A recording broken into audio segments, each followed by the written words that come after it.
Llegamos a la recta final de Educa Mentorship. Eh, Tenemos un montón de mentores que nos han estado contando su experiencia real, su visión profesional, estas salidas laborales y tendencias del mercado en cada uno de los sectores. Y vamos a concluir con Miguel Ángel Fernández. Miguel Ángel, bienvenido. Muy buena, muchas gracias. Eres director del Centro de Estudios FG. Cuéntanos un poquito, porque tienes una dilatada experiencia dentro de esta academia, pero lo has compatibilizado con otras actividades. Sí, yo empecé con esto, con Centro de Estudios FG, hace 28 años. Entonces llevamos 28 años con esto.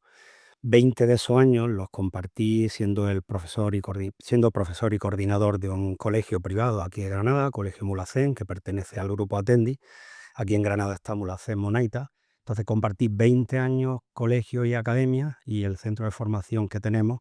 Y desde enero del 2022 ya solo estoy en exclusividad en la academia. La academia ha crecido muchísimo, entonces me implica que esté en dedicación exclusiva a ella. La educación es básica, es algo que va a estar y nos va a marcar de por vida. Desde que somos pequeñitos entramos a centros infantiles, guarderías y demás, y luego ya pues como adultos, si nos estamos especializando con máster o oposiciones o bueno, pues un montón de cursos de especialización y demás dentro de nuestros puestos de trabajo, podemos decir que es uno de los sectores que sí o sí van a estar en nuestra vida. Totalmente, eso es así. Es decir, el tema de la educación a mí me hizo apostar por este sector por el hecho de que es una herramienta de transformación de las más potentes que existe. A mí me apasiona ver cómo el aprendizaje cambia trayectorias vitales de la gente, ¿no? Es muy curioso cómo tú coges a una persona, empiezas a trabajar con ella y vas viendo que tú has afectado en ese proyecto y es muy gratificante el ver el resultado que eso tiene para el propósito que cada uno tiene. Claro, eso iba a decir que sobre todo ver a vuestros estudiantes que llegan al centro con mucha incertidumbre, sobre todo porque no saben o necesitan un objetivo, necesitan conseguirlo, que realmente lo logran gracias a vosotros, eso tiene que ser una Eso maravilla. gratifica un montón. Ser parte humilde de ese proceso es un gustazo. Y luego también pues estás en todo el proceso de motivación, de Correcto, implicación. correcto, así es. Hacéis un papel muy, muy bonito, porque no solo estáis enseñando, sino apoyando, motivando, como digo, orientando también. ¿Cómo ha evolucionado ese proyecto desde que abristeis la persiana por primera vez a lo que es al día de hoy, 28 años después? Sí, el secreto de lo que somos ahora mismo es que nosotros empezamos creciendo al ritmo que crecía el centro. Empezamos con un centro súper pequeño, con muy poco profesorado y que trabajamos con grupos muy pequeños, dedicados casi siempre a lo que es el refuerzo escolar, a idiomas, pero trabajamos tímidamente con grupos muy pequeños y fuimos creciendo a la vez que el centro iba creciendo. Entonces eso nos ha hecho ver una serie de necesidades, una serie de demandas, ver cómo ha evolucionado la sociedad, ver cómo ha evolucionado la familia y nosotros ir creciendo y modificando en función de eso. Entonces pienso que si hubiésemos empezado a lo grande o hubiésemos empezado con un centro potente, queriéndolo haber rellenado desde el principio, no estaríamos como estamos. Estamos como estamos porque poco a poco todos hemos crecido en ese proyecto. Y dentro de FG, del centro de estudios, imagino que también los profesionales que están contratados habrán ido evolucionando. Totalmente, totalmente. La sociedad está cambiando, la sociedad siempre ha cambiado, ahora está cambiando radicalmente. Entonces el papel del docente ha pasado de ser un mero emisor de información a un mentor. La figura del docente ahora mismo es que es un mentor que se valora no solo el saber, sino también el saber guiar, estar en el proceso con el alumno, implicarse, formarle para que sea crítico, ¿no? Entonces yo recuerdo como antes o el profesor se ponía frente a sus alumnos, tanto en el colegio como en la academia, y tú dabas una charla de un montón de tiempo, transmitiendo todo tu conocimiento, dándoselo a él para que se le quedara, y él trabajaba o participaba poco. Eso ha cambiado totalmente, ¿no? Ahora el alumno tiene que crear, tiene que tocar, tiene que hacer, tienes que crearle modelos prácticos y tú guiarle en ese sentido. Es el cambio brutal o el cambio sustancial que te diría que hemos percibido a lo largo de estos años. Qué bien. Yo en todas las sesiones que hemos tenido de Educa Mentorship siempre hago la misma pregunta porque, claro, estamos viendo pues, carreras muy dilatadas en el tiempo y que seguro que habéis tenido grandes momentos, pero también muchas dificultades para llegar al momento en el que estáis hoy. Entonces, ¿qué es lo que te motiva a día de hoy en seguir en este sector y levantarte todas las mañanas para seguir luchando? Un poco el hilo de lo que he dicho es ver el momento en el que el alumno hace clic y recupera su confianza. En el panorama que estés trabajando, tanto si es refuerzo educativo como si es oposiciones, como si es idiomas, ¿no? Que nos dedicamos mucho a idiomas. Entonces, cuando tú ves que el alumno hace clic y empieza a entender lo que estás trabajando con él, pongo mucho el ejemplo de trabajar la escucha, trabajar listening con el alumno. Ellos empiezan y lo que primero les digo, primero tenéis que entender al profesor, luego ya nos trataremos de que avancéis lo que son las grabaciones, pero el primer paso es que tú escuches al profesor y le vayas entendiendo. Y todos me dicen, correcto, hay un momento en el que estoy tomando notas, estoy escuchando al profesor, estamos trabajando lo que estamos haciendo y me doy cuenta que he entendido un 80, un 90, un 100% de la clase del profesor. Entonces eso es un gustazo, es decir, percibir esto por parte del alumno es lo que te hace que te motives y que, bueno, y que te siga manteniendo la ilusión por lo que vas trabajando, ¿no? Y ya está, es un poco y también ver el proceso, como te decía antes, de que alguien nos llega a la academia, ¿no? Al centro de estudios, y nos llega con 3 años. Hay familias que empiezan con nosotros en 3 años, empiezan en primero de primaria, con un conocimiento de idioma que se puede tener a esa edad. Y tú ves cómo salen con un C1, con un C2, y sabes que tú has sido parte de ese proyecto, parte o culpable en cierto modo de lo que ha pasado ahí, y eso gusta, eso gusta. Y que formáis también un poco parte de esa familia, porque no solo es un hijo, sino luego Totalmente. los hermanos, o primos, o vecinos. Totalmente. Nosotros, hay familias que nos empiezan, ya te digo, en 3 años, nos empiezan en primero de primaria, entonces están 13, 14 años en la academia. Yo he formado a padres, ahora tengo a los hijos de esos padres, los hermanos de esos hijos, y bueno, al final haces un entorno familiar que se crea que está bastante chulo. Qué guay. Eh, Luego vamos a hablar también de esos perfiles docentes eh, más exhaustivamente, pero sí que queremos conocer, porque nosotros tenemos pues, estudiantes de todas las instituciones educativas que conforman Educastet Group y de muchas áreas formativas. Entonces, aparte del perfil docente, para abrir una institución, para dirigir un centro de estudio, ¿qué otros perfiles se necesitan para que la máquina no pare y salir? Hay muchísimo perfil aparte del perfil docente. Hay coordinadores de los distintos planes de estudio, ¿vale? Para que un plan de estudio funcione y el docente lo lleve a cabo, debe de haber un coordinador que en trabajo con esos docentes, con distintas reuniones y demás, un poco coordinen lo que son el proyecto. Expertos en marketing educativo, muy necesario, gestores de plataformas digitales y diseñadores de experiencia de aprendizaje, administrativos, y luego profesores, no solo docentes, que trabajan dentro del aula, sino que son profesores que, aparte de ese trabajo en el aula, se salen de ahí y cogen el rol de tutores, de asesores pedagógicos, de orientadores laborales. Esos son un poco los perfiles que forman el engranaje de lo que trabajamos dentro del Es centro. decir, que pasan muchísimas personas, pues desde que se Totalmente. abre la Para que persiana todo por la vaya bien, mañana. hay un montón de perfiles encargados de que eso suceda. Para que el alumno o la familia perciba, pues bueno, que está en un entorno de aprendizaje muy personalizado, ¿vale? Y que le es cómodo. Entonces, llegar a conseguir eso cuando tienes un volumen de alumnos aceptable, pues implica mucha planificación. Claro. Y no tiene que ser nada fácil, pues o lidiar con distintos perfiles tan diferentes, y que todos ellos consigan llegar al cada día motivados también y transmitirle, esa sensación, ¿no? Correcto, ahí está un poco, pues, propiciar una calidad laboral para que el entorno sea lo más propicio posible, ¿no? Es decir, el que yo sea el director del centro no quiere decir que yo tengo la verdad absoluta, sino que creo que esto va así porque, bueno, veo todo lo que es el completo de lo que es el centro, de lo que es la academia, con ese crecimiento desde que empezamos, eh, ya digo, siendo un grupo pequeño hasta ahora como estamos. Entonces yo creo que tengo más perspectiva que el resto, pero eso no quiere decir que tenga la verdad absoluta, como te decía. Ahí tienes que tener en cuenta todo y cada una de las opiniones que tienes. Entonces, cuando tú las escuchas, cuando tú motivas, al final el engranaje funciona.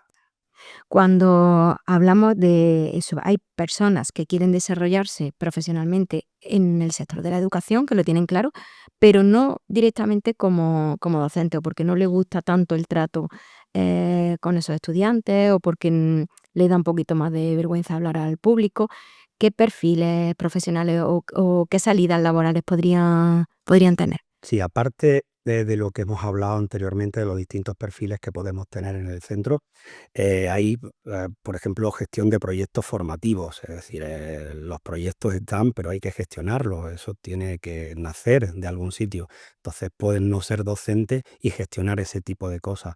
Diseño instruccional, consultoría de formación, luego la orientación profesional, eso está en nicho de alza, saber orientar profesionalmente, porque hay gente que van pasando sus cursos. Yo, por ejemplo, como tutor en el colegio, había veces que veías como llegaba un momento en el que se acercaba bachillerato y el alumno no tenía claro qué hacer y al final elegía por descarte. Entonces, si hay una buena orientación profesional, pues el alumno va a hacer lo que quiere, porque la mayor parte de tu vida la va a pasar trabajando, el fin de semana dura lo que dura. Entonces, tener una buena orientación profesional dentro del sector de la educación es bastante importante. Análisis de datos para mejorar el rendimiento de los alumnos, todo eso serían posibilidades distintas a ser docente. Y si ya nos vamos al perfil docente como tal, hemos comentado que en tu carrera profesional has tocado un poquito de todos los palos, que has estado tanto en formación privada ahora mismo como en formación reglada, trabajando con personas de todas las edades. ¿Qué diferencia hay entre estos ámbitos? Y bueno, y sobre todo a la hora de acercarse a diferentes perfiles estudiantiles. Es decir, em, muy parecido, pero es distinto a la vez, ¿no? El trabajar en un centro de formación como es el nuestro y trabajar en un centro de enseñanza reglada, eh, eh, tiene características muy comunes, pero a la vez que tiene diferencias. La base común, digamos, es que lo que está cambiando en la manera de enseñar es que el alumno ya no es un sujeto pasivo, el alumno quiere participar, ¿vale? Entonces, la conexión emocional que tienes que tener con el alumno es tan importante como el contenido técnico que tú le impartes, ¿no? Entonces, enseñamos con retos prácticos, no con lecciones magistrales, como decía antes, infinitas. Y, por ejemplo, en idiomas les ponemos a situaciones reales para que ellos a través de esa situación real sepan resolver un caso práctico y le vean un poco la necesidad o la aplicación de eso a su vida real. Eh, es muy importante, eh, a la hora, como director ya te hablo, ¿vale? A la hora de seleccionar esos perfiles que tú quieres que trabajen en la academia, eh, lo que estás comentando, que no sea solamente un docente que transmite unos contenidos, sino que realmente tiene que impactar en los alumnos. ¿Qué habilidades, competencias, cuando alguien te entrega un currículum que quiere trabajar con vosotros, qué es lo que más te llama la atención o qué habilidades son las que te decantan en elegir un perfil o descartarlo? Totalmente. Mira, la empatía y la capacidad de adaptar el mensaje a cada persona, ¿vale? Eso es bastante importante. El docente con impacto domina las competencias interpersonales, las sociales, emocionales. A diferencia de los conocimientos técnicos, este tipo de actitudes hacen que sepa gestionar grupos, ¿no? Entonces, esa capacidad de saber adaptarse un poco a lo que hay y a la persona y a lo que tienes que trabajar se valora mucho a la hora de decidirte por un docente u otro. Más que vamos, la formación es una base que está dada y tú tiras de ahí para empezar, ¿no? Entonces tú coges a alguien o entrevistas a alguien o empiezas a ver a alguien con un mínimo de esa formación, pero luego lo que lo diferencia es lo que te digo. Y no lo hemos comentado, pero bueno, si nos quieres explicar un poquito todos los servicios que ofrecéis en NFG, porque tenéis oposiciones, tenéis idiomas, cuéntanos. Nosotros, como te decía, empezamos con refuerzo escolar sobre todo y trabajando idiomas, pero a un nivel muy distinto ahora. Eh, Tenemos muchísimos de idiomas, sobre todo inglés, ¿eh? Preparamos certificaciones oficiales de Cambridge, Trinity, Aptis, Linguister, Oxford. Eso es un poco la certificación. Pero yo siempre le digo a la familia que la certificación está ahí, es necesaria. Tú necesitas un B2, tú necesitas un B1, porque si no acreditas no tienes, como te decía antes, el visto bueno para poder pasar al siguiente nivel, ¿no? Eh, y lo que les digo a la familia es que en la cuestión de idioma, nuestra prioridad está en enseñar, aprender algo real para que lo tengan en un futuro y por otro lado acreditar. Entonces tenemos idiomas, inglés, francés, alemán, Trabajamos refuerzo escolar, tanto de primaria como secundaria, como bachillerato. Trabajamos acceso a grado medio, acceso a grado superior, acceso a universidad, preparación de la PAU, oposiciones, todos esos sectores o ramas las tocamos un poquito. Un amplio abanico. ¿Y hay áreas formativas o especializaciones que estáis viendo que en los últimos años tienen más demanda o eso que vosotros estáis viendo, oye, tendríamos que también abrir esta rama porque estamos viendo que ya bastantes personas están preguntando por ella? Sí, obviamente, como te decía, tenemos muchos idiomas. La formación bilingüe tiene muchísima demanda. Profesionales con un perfil de C1 o C2 tiene una alta demanda. Luego, la formación profesional. La formación profesional notamos que ha habido un cambio, y tiene su peso, al igual que antes lo tenía mucho la universidad, ahora lo tiene la formación profesional, porque aprende un oficio. Tenemos muchísima gente que se dedica o quiere hacer un grado medio o un grado superior, y no como antes, que era, oye, un poco si no tengo la alternativa de la universidad porque no termino de servir para eso, pues me quedo con lo que queda, que es la formación profesional. No, no, no, ahora tiene un rol Claro, importantísimo por la decisión formación propia que totalmente, totalmente. De hecho, se han cambiado un poco los planes de estudio, la convocatoria ordinaria y extraordinaria, el antiguo septiembre. Eso se movió un poco para propiciar el acceso a la formación profesional, ¿vale? En las áreas de tecnología, eso tiene alta demanda, ¿no? La necesidad de integrar la tecnología en educación, robótica, programación, herramientas de inteligencia artificial aplicadas al tema de la formación. Luego, por otro lado, también tiene muchísima demanda, dado el volumen de alumnos que hay con necesidades especiales, pues que haya gente que sepa capaz de trabajar con eso, ¿no? Que haga educación inclusiva, ¿no? Y diversidad. Son gente que detecta tempranamente lo que hay, porque hay veces que se detecta tarde y es muy fácil trabajar a alguien con necesidades especiales. Y si hay un profesional que eso lo detecta a edad temprana, el trabajo es muchísimo más sencillo. ¿y hay algunos perfiles concretos que cueste más trabajo encontrar? Sí, sí. Es decir, cuando estás necesitado de algo, un perfil híbrido cada vez va siendo menos complicado, pero todavía es complicado. Me refiero a que domine su batería y también las herramientas digitales. Nosotros estamos incorporando mucha digitalización en nuestro centro, pues uso de pantallas digitales y de distintos medios. Entonces, precisas de alguien que controle la materia totalmente, pero que aparte sepa utilizar ese entorno digital, ese perfil híbrido. Y luego, gente con alta inteligencia emocional y capacidad comunicativa es difícil. Puede parecer que viene como hecho cuando te dedicas a este sector, pero no siempre está hecho. Claro, No siempre. es algo que también es una herramienta que tenemos que trabajar. Totalmente. Antes estábamos hablando de lo importante que es la orientación laboral, y ese acompañamiento. Cuando hay personas que llegan a vuestro centro y que quieren incorporarse, ¿veis algunos errores que dices, por favor? Y que puedas transmitirle a todos los estudiantes, por favor, cuando estéis buscando trabajo, intentad no cometer esto.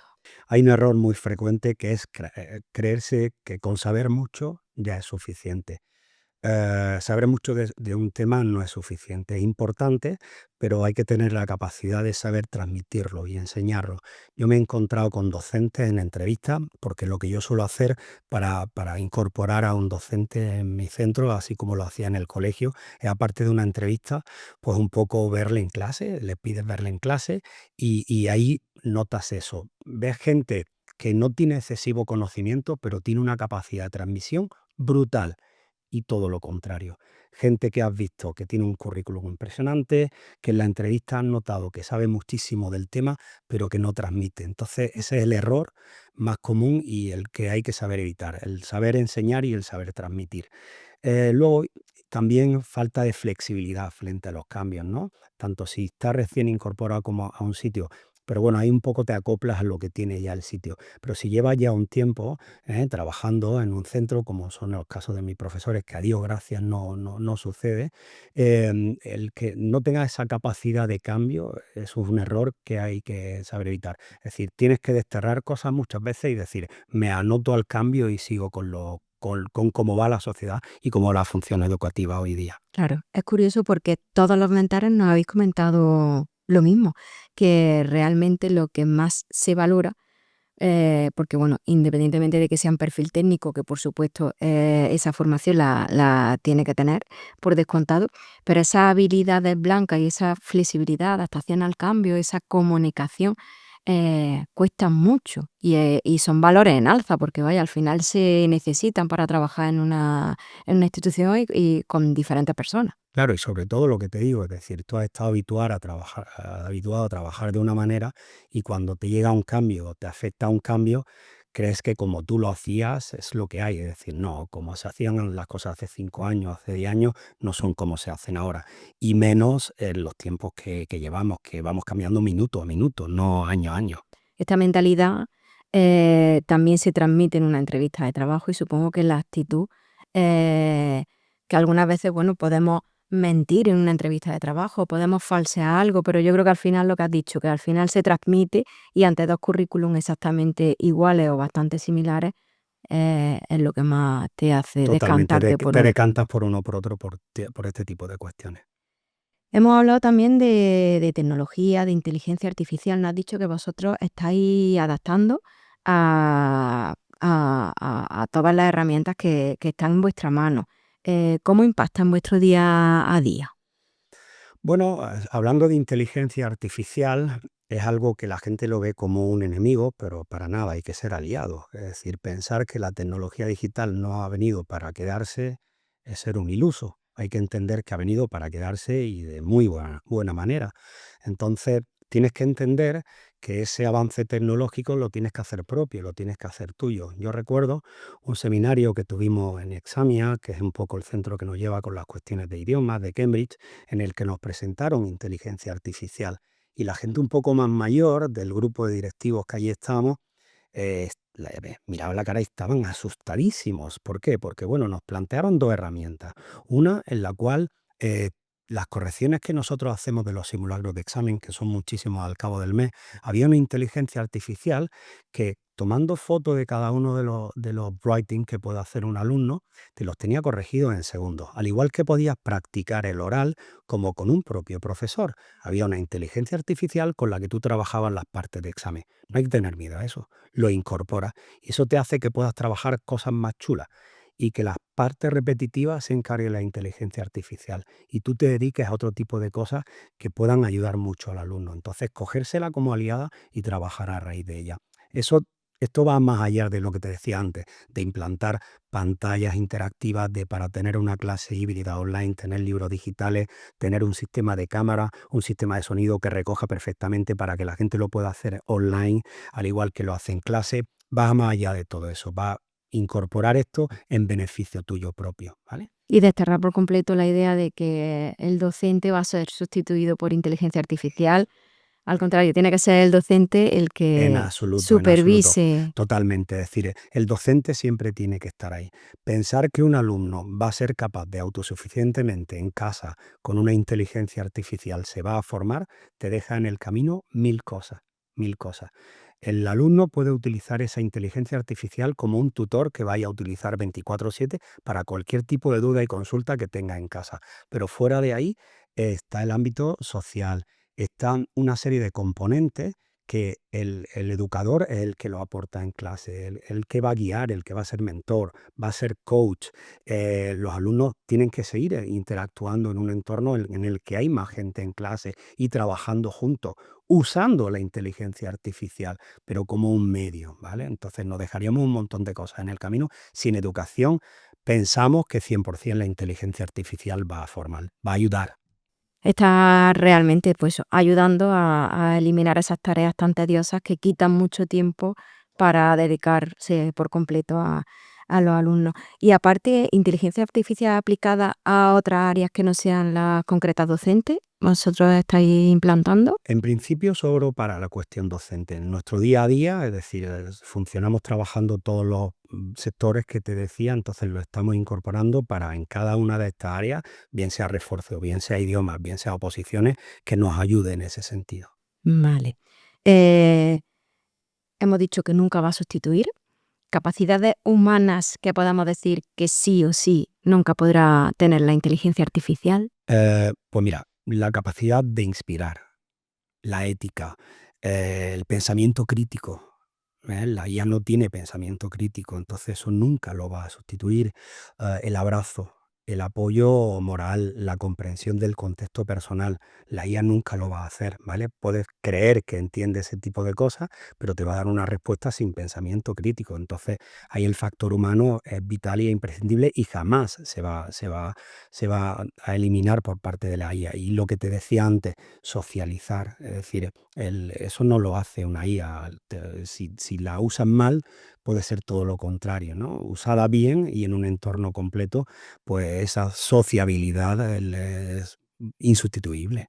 Yo creo que también, pues como estamos hablando que vosotros tenéis estudiantes de todas las edades, ese cariño, esa sonrisa, eh, es que es Es insustituible. totalmente necesario y el alumno lo precisa y el alumno lo necesita. Y más hoy día, como te decía, la sociedad evoluciona. Ahora mismo tenemos un perfil de alumnos que demanda mucho eso, ¿vale? Es frágil en ese sentido, tienes que saber acompañarle, tienes que saber ir con él para que en ese sentido se sienta arropado en el camino que está trabajando. Y es súper importante. La diferencia en que te pueda prestar atención o no, o quiera trabajar contigo o no. Y hablando de todos estos cambios de tecnología, de aprendizaje, de inspiración, eh, para los estudiantes que nos están viendo, todos los que se están conectando, desde ya, ¿qué necesitan aprender para no quedarse atrás y para que vean ya que están aterrizando en este sector educativo? Pues fíjate que te digo, aprender a desaprender. Importante. Eso sería importantísimo, aprender a desaprender. Por lo que comentábamos antes, esto cambia tan rápido y tan radicalmente que si no aprendes a desaprender, si tú no destierras lo que hacías antes para adaptarte a lo nuevo, estás muerto. Entonces tienes que aprender a desaprender. Eso sería la primera recomendación, ¿no? Y luego, aparte de formación, hablamos de inteligencia artificial.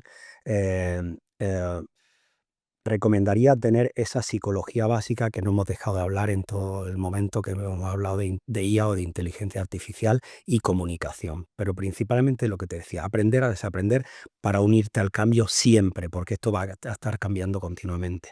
Podemos decir que un docente o alguien dedicado al sector de la educación necesita actualización constante Constante, constante. para este tipo de herramientas o esas habilidades que necesita. Constante. Muchas veces es muy difícil por lo que hablábamos, de que tú trabajabas y te funcionaba y tenías la varita mágica de hacer funcionar a la gente de una manera. No, la sociedad evoluciona, el concepto de familia evoluciona, el tipo de alumnado evoluciona y ahora evoluciona cada minuto. Entonces tienes que tener esa capacidad de adaptarte al cambio. Si no, lo que antes funcionaba ahora no funciona.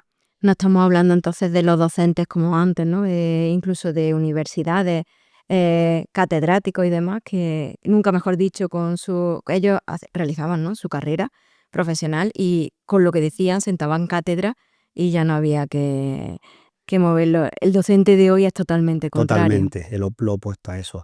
Ese tipo de docente ya no conecta con el alumno y un alumno habituado a tantos estímulos como tenemos ahora, si no tiene el estímulo no te va a prestar atención y los alumnos valoran precisamente que no llegues y sientes esa cátedra, sino que vean que dudas y que tenemos un problema y tenemos que llegar a una solución. Entonces, yo quizá sepa llegar o quizá no sepa llegar y tanto si sé llegar como si no sé llegar, si yo me implico contigo en el proceso para llegar a esa solución, tú te vas a ver como igual mía, como figura, como docente y tú como alumno, como estudiante, y que los dos estamos trabajando para llegar al mismo sitio. Saber que remas en el mismo barco une muchísimo y hace que el alumno quiera estar y quiera trabajar. Eh, una pregunta que nada tiene que ver con esto, pero estás hablando de que reciben muchísimos estímulos al día. Estamos muy acostumbrados a utilizar redes sociales y demás, scrollear y vemos niños desde demasiado temprana edad ya utilizando el móvil. ¿Qué opinas sobre docentes que utilizan sus redes sociales para transmitir estos conocimientos o empresas que también están utilizando, da igual, la plataforma, Instagram, TikTok, lo que sea, para llegar a estos alumnos y también poder transmitir enseñanza? Lo veo genial porque todo suma. y forma parte del cambio que estamos hablando. Entonces tú tienes que utilizar todo tipo de herramientas que están a tu mano, y eso es una herramienta que está a tu mano y luego con la cual ellos están muy familiarizados. Entonces, si usas algo que es súper familiar para ellos, gran parte del proceso lo tienes ganado. Después de toda tu experiencia, ¿qué significa para ti trabajar en un entorno en el que el objetivo final, al final, es hacer crecer a otras personas? Pues mira, es el motor de mi vida profesional, ¿vale? El ver el éxito del alumno y sentirlo como tuyo propio porque te has implicado en privilegio. Eso es una sensación, un subidón que pocas cosas dan, y a mí es lo que me hace. Qué bien, lo que hemos dicho antes, ¿no? De verlos conseguir esa meta, eh, tiene que ser maravilloso. La verdad es, creo que de los sectores más gratificantes. Está claro que Lo es. en cualquier otro también conseguir unas metas, unos KPI y demás, es igual de ilusionante, pero claro, falta ese trato humano de ver crecer y evolucionar El a la proceso hay persona. veces que es muy tedioso, otras veces un poquito más fácil, pero el resultado, y sobre todo si ha sido difícil y tedioso, es muy gratificante. ¿Qué mensaje le podrías dar a quienes están dando esos primeros pasos, están un poco desorientados o no saben cómo pueden dedicarse? Están pues, terminando carrera, una especialización, un máster. eh, ¿Por dónde tendrían que tirar? Bueno, un poco retomando todo lo que hemos hablado, que no busquen solamente dar clases, sino generar transformación. En ese proceso que hablamos antes, generar la transformación de la propia persona, del propio estudiante. Em, que escuchen más de lo que hablan, ¿vale? Sería otro consejo. Y por último, que en educación, con corazón y cabeza, corazón y cabeza deben de ir siempre de la mano. Olvidarse de esto es hacer que la cosa no funcione. Qué bien, qué bonito mensaje. Siempre se ha dicho que tenemos dos orejas y una boca, pero muy pocas veces lo aplicamos o en algunos casos se nos olvida. Miguel Ángel, muchísimas gracias por estar aquí. No sé si queda algo que quieras comentar, En absoluto. pero eh, no hablas de misión, también hablamos de liderazgo porque llevas en un centro educativo 28 años. Eh, Estamos hablando de casos reales de éxito en este Educa Mentorship y nos quedamos eso con muchos valores que van un poquito más allá de esa formación que estáis recibiendo. Entonces no me queda nada más que de verdad darte las gracias por estar aquí, por habernos acompañado. En absoluto, agradeceros yo a vosotros la oportunidad de que pueda un poco compartir humildemente mi experiencia. Y contigo cerramos este ciclo, este nuevo evento.